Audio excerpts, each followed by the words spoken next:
आगे दिन पाछे गए गुरु से किया ने अब पछताए होत गए जब चिड़िया चुकी खेत। सस्ती तो कोई चीज ही नहीं है, महंगा है, महंगा है सब कुछ, कोई चीज भी नहीं। सड़क पर चलना ही गुनाह हो गया, पाप हो गया, चैन खींच रहे हैं।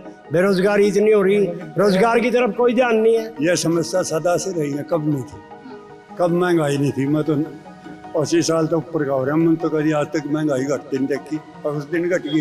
2 लाख ये रोजगार देने की बात करी, पहले इनको इनके हाथों किसने रोका था? एक माँ बाप क्या अपने बच्चे को एमटेक इसलिए कराता है भाई वो मेरा बच्चा पीएन लगेगा, और जो बड़ी पोस्टें जेई है इसलिए वो सारे गुजरात से लगाए वही। और भी सारे काम ठीक है, कुछ भी गड़बड़ नहीं है, और रिपीट करेगी बीजेपी आएगी। बीजेपी को दोनों पुराना का बदला चुका के देंगे, अब गोल अंडा बना देंगे उसका।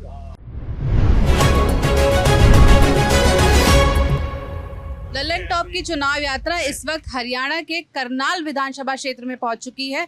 ये एक ऐसी सीट है जहां से जीतने के बाद प्रदेश को 2 सीएम मिले, लेकिन इस बार दादा जैसे हमारे इस सीट से 2 सीएम रहे, इस बार नायब सिंह सैनी को यहाँ से टिकट नहीं मिला है, तो क्या नायब का टिकट कटना क्या घाटे का सौदा हो जाएगा भाजपा के लिए? एकदम घाटे का सौदा है। जो आदमी अपना क्षेत्र छोड़ के दूसरी जगह जाता है उसके विश्वासघात करता है पब्लिक से।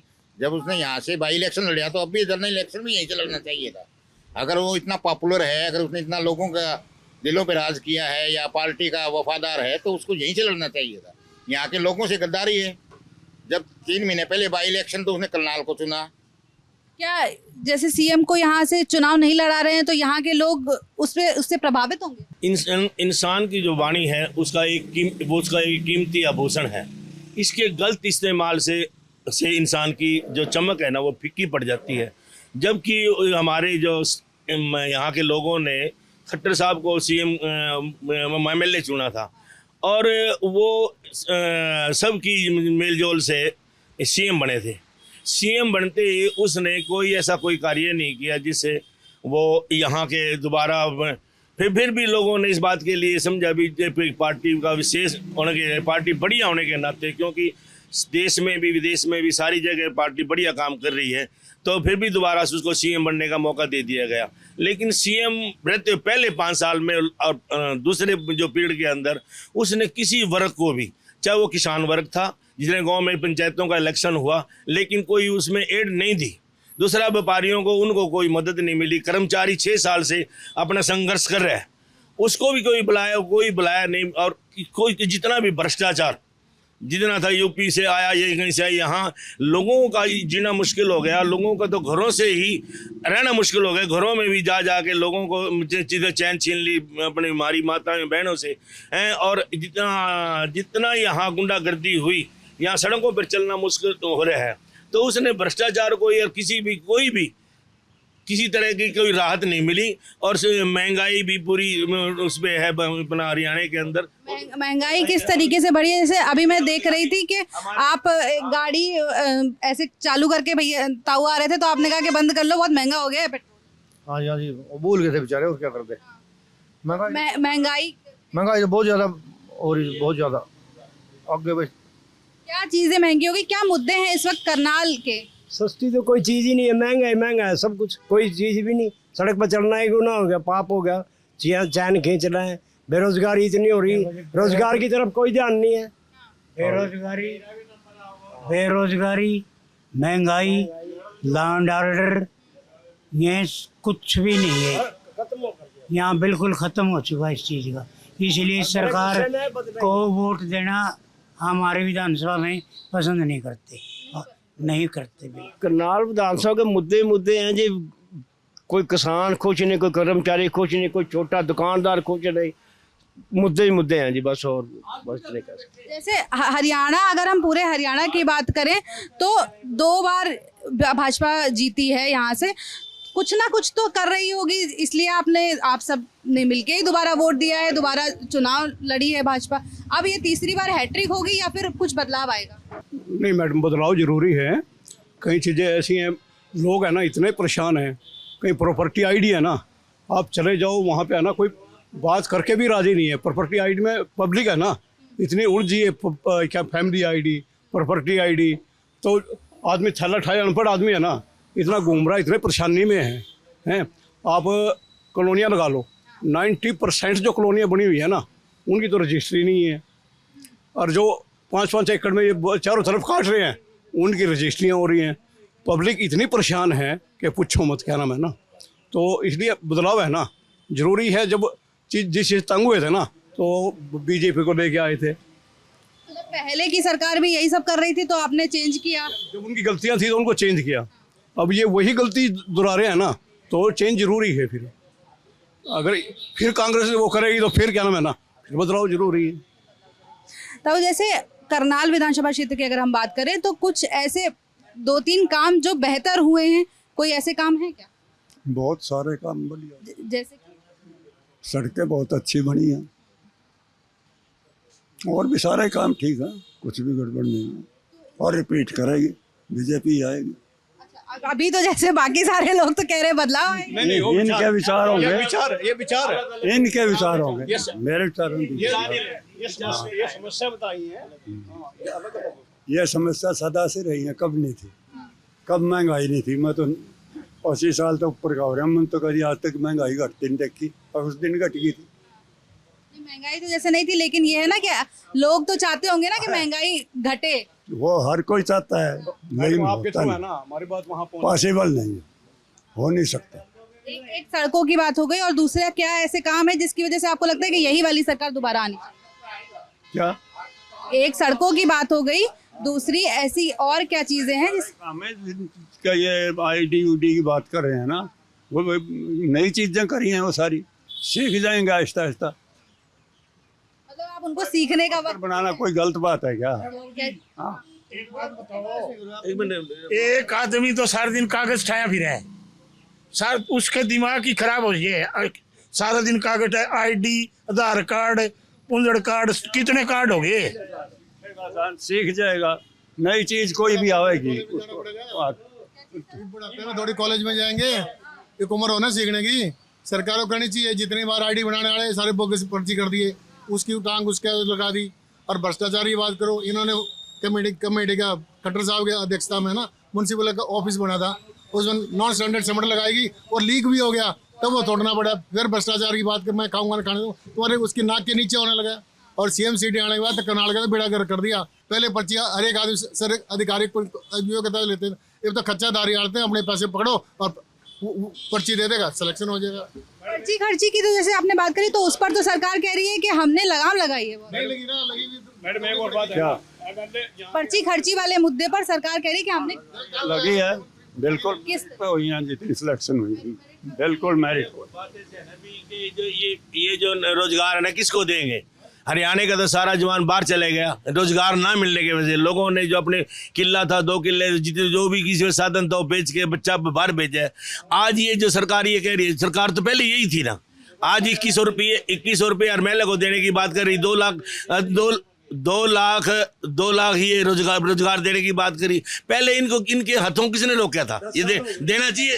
सरकार का तो ये कहना है, जैसे आप कह रहे हैं 10 साल हो गए, लेकिन सरकार ये कह रही है कि हमने D ग्रुप में बहुत सारी नौकरियां दी। नहीं, सब में वैसे बकाने वाली बात है, कुछ नहीं दिया। हाँ,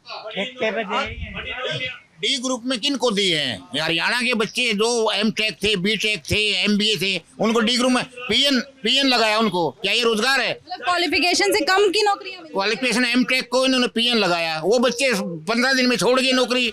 इन्होंने जितनी नौकरी लगाई उसका तकरीबन आधा 2 महीने के अंदर बच्चे छोड़ गए। एक M.Tech बच्चा PN लगेगा, पानी पिलाएगा, वो बार्बर का काम करेगा, वो आटा गूंथने का काम कैसे करेगा? उनकी मजबूरी थी लगना, क्योंकि बेरोजगारी इतनी ज्यादा है। घर में बैठे बेरोजगार माँ बाप के ऊपर भार बने हुए थे, तो उन्होंने मजबूरन समझौता करके ने D ग्रुप भी ज्वाइन किया। लेकिन जो एक बच्चा, एक माँ बाप क्या अपने बच्चे को M.Tech इसलिए कराता है भाई वो मेरा बच्चा PN लगेगा। और जो बड़ी पोस्टें JEE है, इसलिए वो सारे गुजरात से लगाए, वही UP से लगाए, संघ के आदमी लगाए। क्या वो बच्चे ये बेरोजगारी की बात होगी। किसानों का क्या हाल है इस वक्त? यहाँ पर जैसे हम लोग तमाम जगह जा रहे हैं तो किसानों की एक समस्या है, लेकिन सरकार का ये कहना है कि हमने 24 फसलों पर MSP दी है और हम किसानों के लिए लगातार काम कर रहे हैं। कुछ भी नहीं है सर। 24 फसल तो होती नहीं हरियाणा में। 24 फसल होती नहीं हरियाणा में। झूठ बोलते हैं सारा कुछ, ही सब झूठा। मैं कमेंट कर लूँ, सब झूठ है। तो फिर किन जुमलेबाजी कहते हैं, जुमला सब इनका जुमला। तो किस पे भरोसा दिखा रही है इस बार यहाँ की जनता? कांग्रेस पर जिता दी।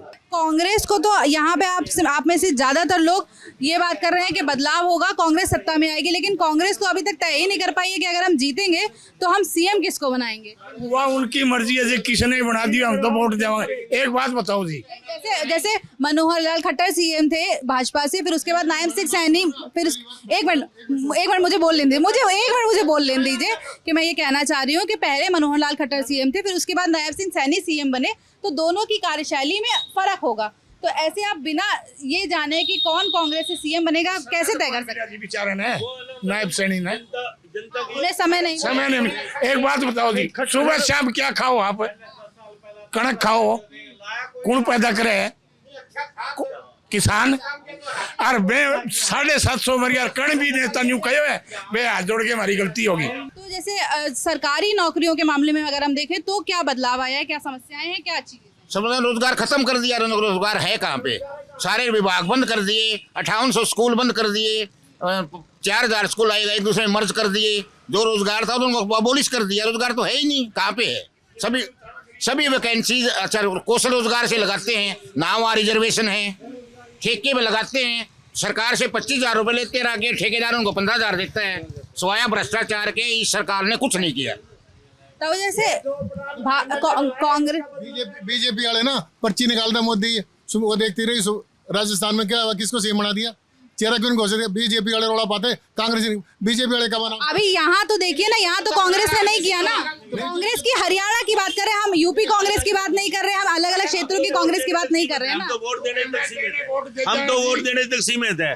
वोट किसको देनी है? लेकिन ये बीजेपी सरकार ने, जो खट्टर सरकार ने ही कांग्रेस में उधर की तरह मोड़ दिया। खट्टर सरकार ने किसी को गले लगाया नहीं, तो इसी करके लोग उधर राज काम तो कोई चुन के तो आप ही लोग लाए ना। खट्टर की अगर सरकार की बात करें तो चुन के तो दूसरी बार भी आप लोग ही लाए थे। मैडम एक मिनट देखो जी, ऐसा है, इस खट्टर सरकार ने सारे पिट्टे, सरपंच पिट्टे, कर्मचारी पिट्टे, आंगनवाड़ी वाली पिट्टी, किसान पिट्टे।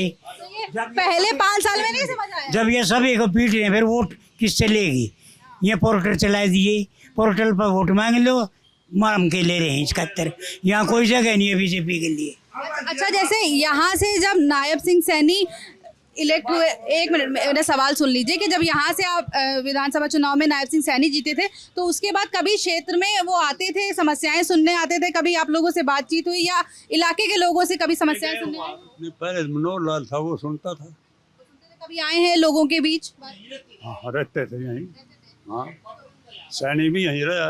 उसके बाद आएगा आपके पास जीतने के बाद आते हैं लोग? पास क्या लेने आए थे? आपके पास नहीं, हम नॉर्मल जनता की बात कर रहे हैं कि जनता से कभी पूछते थे? मेरे पास तो वोट मांगने आते हैं। एमएलए होने के नाते मैं आपके जनता के बीच में आया। वोट मांगने के बाद कोई नहीं आता? फिर कोई नहीं आता।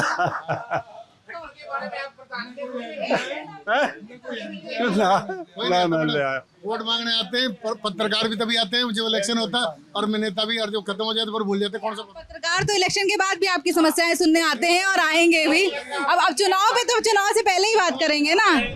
सबकी पेंशन आती है? हमारी पेंशन आती है, टाइम से आती है? बिल्कुल टाइम से। जो डेट फिक्स है उसी डेट पर क्रेडिट होती है मैडम। उसका कोई मुद्दा नहीं है। जो आने वाला यंग जनरेशन है, जो इन्होंने खत्म ही का मुद्दा तो मतलब जैसे कुछ अच्छी चीजें भी होती हैं, कुछ बुरी चीजें भी होती है ना, तो एक ये चीज है जो कम से कम वो भी बताइए ना। क्या बुरा? तो कोई अच्छाई वाली काम तो किया ही नहीं इन्होंने, सरकार ने। अगर अच्छा सरकार करते तो विरोध क्यों होता? ये लोगों में रोष क्यों होता? आपने सुना, हर किसी के व्यूज सुने। हो सकता है यहाँ ऐसे लोग बैठे हो जो उस पक्ष में ना हो, जैसे ज्यादा विरोध नहीं कर रहे हैं। नहीं, कोई हर एक को अपना विचार रखने का। मैक्सिमम क्या मेजोरिटी आपने क्या देखी है? देख रहे हैं ना। अगर वो इतने अच्छे होते तो सभी उनका गुण गाते। अगर उनके अंदर कोई कमियां थी तभी विरोध है। उन्होंने बात ऐसे है, एक तो कहते हैं भी किसी का कुछ करे या नहीं करे, आप किसी के नजदीक गए। अब मैं रोहिला समाज से आता हूँ। रोहिला समाज का प्रधान होने के नाते जब खट्टर साहब पहली बार खड़े हुए थे, हमारे समाज ने अग्रवाल धर्मशाला में इसको समर्थन दिया था। सेकंड टाइम मैंने अपने घर पे इसको बुलाया था, जहाँ 200-250 आदमी थे। 2019 में ये 12/9/2019 की बात है मेरे ख्याल में। मैं अपने मकान पे इसको बुलाया था प्रोग्राम। हमारी समाज की एक छोटी सी समस्या थी, क्योंकि मैं प्रधान होने के नाते, भाई सभी बरादरियों की धर्मशाला है कुरुक्षेत्र के अंदर, क्या हम अपने लिए नहीं मांग रहे थे? धर्मशाला कुरुक्षेत्र सभी बरादरियों की है, हमारी नहीं है, रेला समाज की।